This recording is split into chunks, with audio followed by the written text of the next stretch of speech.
being so old, you might want a second new one on there with Just that for the, one. yeah, the calibration aspects of it, to make sure you're reading what you should. But certainly you want to put that on a dead weight test. These are the injectors from, they say 1914, but apparently. We're saying injectors are pretty much. Nozzles, and make sure there's no gouges in the nozzles, and chances are those would be fine. So, and they're beyond his jurisdiction. If you. Placards on the side, I was telling him, he gets to do the reviews now until I flash lights. We have a new gasket for where those bolt on, and everything's gonna be jammed on it with grade A bolts and stuff, so.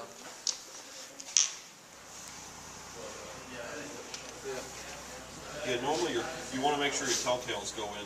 That might be a problem. Yeah, this is kind of miserable. So what they're doing is, get better.